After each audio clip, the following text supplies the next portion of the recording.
Welcome to Investing Doc, where physicians like you take charge of your careers and build the lives that you deserve. I'm Brad, and each week we'll explore strategies, stories, and solutions to help you master entrepreneurship, grow your wealth, and thrive in business and beyond.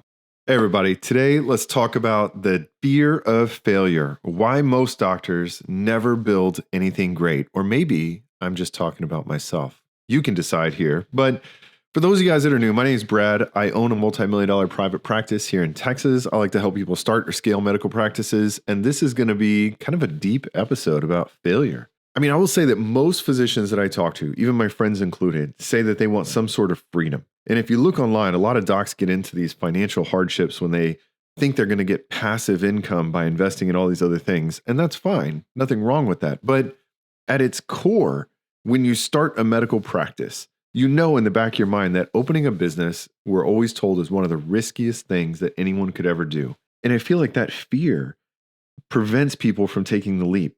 So let's unpack kind of what I think is the psychology behind it. And maybe I'm just talking about myself. Maybe some of you guys or gals this might resonate with. And I'm going to tell you how fear showed up. And I convinced myself as logic of why I thought I was making sound decisions, even though that was the fear talking. I personally think that most of us as physicians absolutely have fear about starting a medical practice or scaling a medical practice because I don't know about you, but my entire training, I was taught to basically try to be perfect.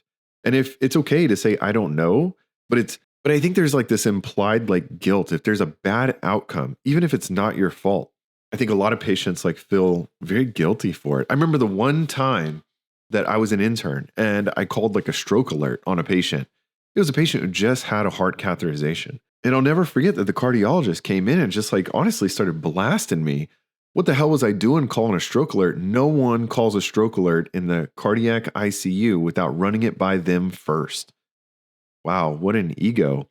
I mean, look, hey, complications happen. There are known complications after a heart catheterization, and one of those could potentially be a stroke. But I think everyone wants success. I mean, I have probably 1,000 of these stories. I'm sure you have them as well. But I think that fear is killing our ability to build. And I'm not going to lie, right? My fear was holding me back because I remember when I was interviewing for my medical practice or thinking about going on solo versus like being employed by the big like clinic here in town, that guy is still in my mind occasionally where he's like, hey, Brad, when your practice fails, you're going to be damaged goods. Not if, when your practice fails. And that still screws with me mentally today. So I'll show you, or I'll talk to you about how I reframed failure, how I kind of made this mindset shift, and how I found some help along the way. I think a lot of us want a zero error mindset. And the problem with business is that's not business. Think about it this way. Even if you're CVS, Walgreens, they just announced that they're closing like 5% of their stores or something like that. No one bats 1,000 in business. And whether you're opening like 50 locations or you're hiring 50 employees, one of them or more may not work out. That's just business.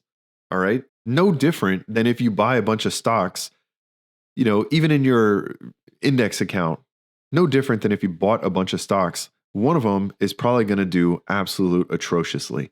And that's what diversification can help. But it feels horrible to have that failure in the back of your mind. So what ways do I see this manifest in physicians? The big one is actually just starting their own medical practice. They're scared that it's not going to be a success because the big guy or big gal in town just told them like, there's no way. Good luck. You can do it on your own. I think whenever I was coaching someone recently told me that their boss told them like, I wouldn't wish this on my worst enemy on the road that you're about to go down. Call me when you get burnt out and you want to come back.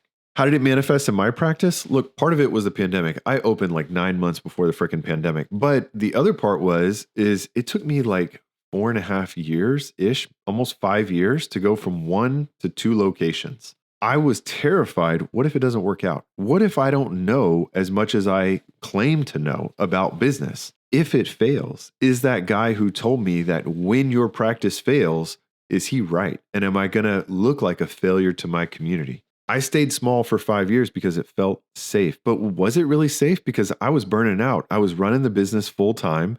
I was taking fee for service. I wasn't doing any concierge or extra stuff really on top of it as a big part of revenue. And I kept telling myself like, oh, this feels safe. It feels safe to have one location, but it wasn't sustainable. I was waiting for the right time, but there's never a right time. There's never a perfect time. There's a better time than others, but I will say that the right time is if you have very few debts and if you can basically say, all right, I've got 6 months, 12 months saved up. Even if this just totally goes south, I'm not going to file bankruptcy. If you have those two things and the strong desire to just grind the hell out of it and work your butt off, yeah, maybe now's the right time. The other thing that I see is I think some people get stuck in this like certification blanket. Oh, I'm going to get X, Y, and Z certification. Maybe I should get an MBA. Maybe I should get that obesity medicine training. Look, if you want to do it for your own professional accolades and to learn something, great. By all means, do it. However, is it going to help you run a business better? Probably not. I don't think you need to sit there and get all these freaking certifications. I mean, one person that I was helping, love you, but I mean, it was just one coaching session after another coaching session of all these different things where you were getting functional medicine, obesity medicine, getting certified on being a life coach. And you were doing this for like 4 years. And then my big question was, so when are you going to open this business? Like the end goal is open the business. It feels like you're wrapping yourself in these certification blankets as a safety net to avoid the fear. The other thing that I think a lot of people say is like, well, I'll expand when cash flow is perfect. It's never going to be perfect. All right. It needs to be good enough. It needs to be good enough to support everything. You need to know your numbers to support the growth, but it's never going to be perfect. You know, business and how business goes. There's going to be times where you're going to get a recoupment on things, or there's going to be times where it is not going to be pretty. It's going to be hell for you. I mean, hell, right now, I am currently at my house renovating my kitchen, which has been a freaking disaster, but the boss of this place had his entire crew quit. What a disaster for me. What a disaster for him. Imagine him that all of his crew of like 15 people, they quit. His other employee convinced them, let's just start up our own, contracting and building place without him. And then they left. Now, luckily, we're still like a day or two away from my stuff finishing. So we're almost there, but that's what it's like. It's never going to be perfect. There's always a headache in business. Hopefully you never get to that point where everyone quits, but you get the idea. What has helped me is not looking at things as a failure. I think looking at it more as a learning process. Hiring that first employee, yeah, that one where she told someone that she was a recovering heroin addict and I had no idea. I hope she's doing well if you're ever listening to this, but it would have been nice to know. It would have been nice to know so I could support you. It would have been nice to know so I don't like look like a deer in headlights when someone's like, oh, Brad, amazing that you're hiring recovering addicts here. The other fools, I mean, think about how many tens of thousands of dollars I've spent on advertisement that went nowhere. I think I told you guys one time I paid I think it was $2,000 or $3,000 for an email list or something called community impact in my area. And what it means is like your zip code has this like hyper focused, basically newspaper that goes out to their addresses. And they supposedly have their names and phone numbers. So they were like, hey, for $3,000, we'll blast it out to everyone, all these members, tens of thousands, and you'll get all that exposure. Awesome. I did it. $3,000. I got one person that clicked on the freaking link. One person clicked on that link, and I do think they converted, but that conversion cost me $3,000. What a disaster. That's business though. Was it a failure? No, I tried something. You're going to have to try different avenues, but I wouldn't say that I'm a failure because I tried that avenue. That's business. You need to make bets that you can afford to lose. But the beauty with business is that sometimes you'll make a bet. For example, think of that like that business card that I printed out and handed to that interventional cardiologist. That cost me probably 10 cents, and he has sent me hundreds of patients at this point in time. Who was it? Warren Buffett, who said the beauty of business is like sometimes when you step up to the plate, there's no called strikes. Like you could go basically through 1,000 strikes and you're not out. But also when you swing the bat and hit a home run, you don't just sometimes hit one home run. You could hit 1,000 home runs with a swing of the bat. Sometimes there are exceptional returns from something you were going to do anyway in business, but you've got to take that risk, but you've got to take calculated small bets along the way. I think a good risk is, okay, we've never explored this avenue. Maybe it's Yelp. Well, spoiler alert, Yelp sucks for advertising. However, maybe you want to try it. All right. The $700 or whatever the cost a month to advertise on there, is that going to kill you? No. Set your budget for what you're willing to lose. And don't feel bad if it doesn't work out because you're going to learn something. Maybe you'll learn how to market. Maybe you'll learn how to get better exposure. Maybe you'll get something that you never even thought. Hell, one time, whenever I was marketing, I went to this one event And I was like, okay, I don't even know why I'm freaking going to this event. This is like meant for sports medicine. I'm not a sports medicine physician. Well, there's a freaking professional soccer team that came to town. I ended up talking to the head coach of this freaking soccer team. They didn't have an official physician. And I kid you not, I left that freaking meeting. I was the quote unquote like main physician for the professional soccer team for 1 year until they actually hired an actual freaking physician. You never know. All right. You got to take some calculated risk. But the problem for me is it was getting into my head. I didn't want to be seen as a failure if something publicly didn't work out. Maybe it's adding another service line. Maybe it's adding another provider. Well, one, I'm going to do my numbers to make sure that we have it right to where I can add another provider. But I'm telling you, it's not perfect. All right. We just hired another provider. I mean, we basically doubled in size. And one of the providers is not as busy as I would like them to be, this nurse practitioner.